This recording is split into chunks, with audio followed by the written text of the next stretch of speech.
So this is the second night of the Capital Irish Film Festival, and I'm here with Kealan Ryan. And I understand that this was the U.S. debut of Lift. So what I was wondering is if you could talk a little bit about how important it is for an Irish indie film and an actor like yourself to be bringing film over to the United States, and how that works and why that's important for you. Yeah, I mean, this is a great one for us. It's a US premiere here. It's really hard, you make an indie movie for 20 grand, and it's hard to get into festivals sometimes, So, we're in this festival here, and there's some great movies here. It's like Sing Street and Young Offenders, and so to have Lift part of this festival with those types of films is great because, a lot of times, we just be film board funded films or studio films. So it's important to us to kind of get it out there, not only just to kind of have an audience respond to it so well like they did tonight, but just kind of ups the profile of the film. And we're playing in Chicago tomorrow, and it's really important to us, and it's great just to kind of get it out there. And it's just something kind of cool about being in America and having an American audience. They're so lively, and seeing this big cinema that we're standing in here now, and so it's really, really cool. How difficult is it for an indie Irish film to break out beyond Ireland? Again, it's very difficult, but it does happen. I mean, and that's why people keep making these indie films, because everybody believes in their project. There's usually one or two a year that kind of break through. Lift is one of probably three indie films made on a shoestring that are doing pretty good.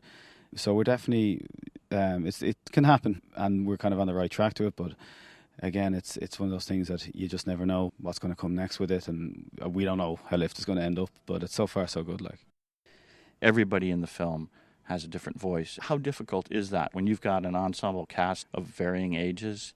How difficult is it to make sure that everybody has their own voice and that it's realistic? I just listen to people and I copy what they say. Oftentimes, like some of the best stuff I wrote, I don't actually come up with myself. I just copy off my cousin or my friend or my brother or my wife or something. And so lots of times that's how I kind of get dialogue to be different, to have all the characters kind of sound differently in it. But it's also something I'm very conscious of. I don't like films. I have a real pet hate when you can hear the writer too much. I don't like knowing what the writer sounds when everybody sounds super intellectual or whatever it is. That's not the way it is in real life. Everybody does talk differently. So when I notice people kind of talking the same in my script, and I think I was telling somebody earlier on, like, I noticed originally everybody was cursing way too much because I happen to maybe be a bit of a cursor, and Jesus, everybody's definitely cursing a bit too much. So I just deleted a couple of F's and a couple of words, and then all of a sudden that makes a huge difference straight away, And then you get good actors that bring their own personality to it, and that helps too, In the film, everybody's more or less the same age, and then you have the young girl. And what kind of dynamic did you want her to bring to that situation? That just kind of happened by itself. I just kind of wanted to have a switch in this because, like you say, everybody's kind of similar ages. So just to kind of have a girl there just changed the dynamic a bit, maybe, and maybe makes it a little bit worried for her because it's kind of an intense situation at the start. So and I just wanted to have oftentimes that's another thing I don't like is oftentimes they have like a kid or a young teenager in movies, and they always seem to be like angry teenagers and kind of head wrecking, and most kids I know are lovely, and really nice people. So I just wanted to have a nice little kid in it, a nice girl, and because every kid I ever meet, the vast majority of them aren't that sullen, angry teenager that seems to pop up in movies. So I just wanted to do stuff that I think is more realistic, So that was kind of maybe my main motivation, is just I want to have a nice kid in something, because I don't really see that enough, And again, a brilliant actress, Megan Gallagher, just brought so much of her own lovely personality to it, and that's kind of what made that character shiny, because she probably has the least lines in the film, but she's one of the people that everybody mentions after the film. It's like, oh, the little girl was so good in it, So again, there's a great actress, and she just kind of, I think, brought a lot of herself to it as well. So getting stuck in a lift, is this a fear of yours? That whole concept, did you start from that? Yeah, so Conor Armstrong-Sandfield, the director and my co-producer on it, he just wanted to make his first feature film, and he put out a thing that said he was looking for a writer, and I just finished writing the book, so I was looking for another project, and I said I'd be interested in meeting up with him and going over a few ideas, and he had an idea book, and we kind of ran through a few of them, and then he just kind of landed on one and said, I've written this down, stuck in a lift. And I just kind of thought it was funny, and I was thinking, geez, yeah, that sounds kind of funny. So I said I could write something on that, and by the time I got home from his place, I kind of worked out the rough plot line. So it wasn't actually my idea. I liked the idea of it, and then I came up with the kind of the plot outline. I spent about the next year finessing the script and working on the script. Do you have a preference for writing novels versus scripts? Scripts are easier. Novels are fucking long and hard, but I enjoy them both. I really do. It's strange how different they are. You know, scripts are good because oftentimes you have the whole storyline worked out. So you can kind of have a much.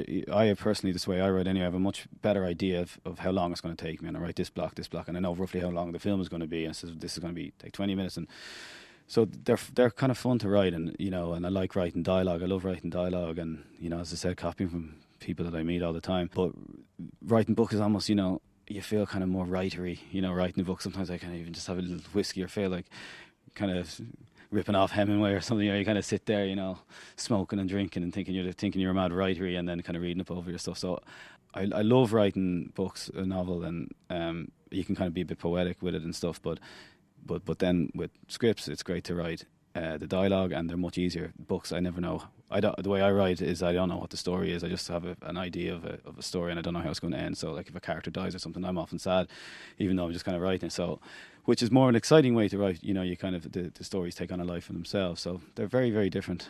And I genuinely couldn't pick a favourite. Yeah. What's next for Kealan Ryan? Is the goal to continue making small indie films in Ireland, or do you have higher aspirations? Yeah, I mean, for me, like Lift, even though, you know, I think I'm really, really proud of the film, and as I said, it's doing pretty good.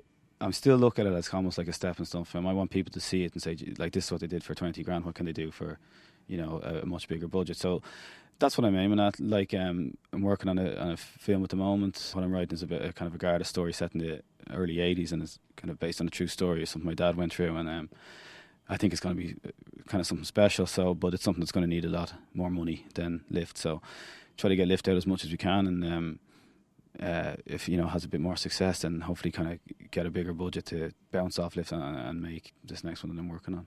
A lot of Irish indie films are dark and are kind of depressing.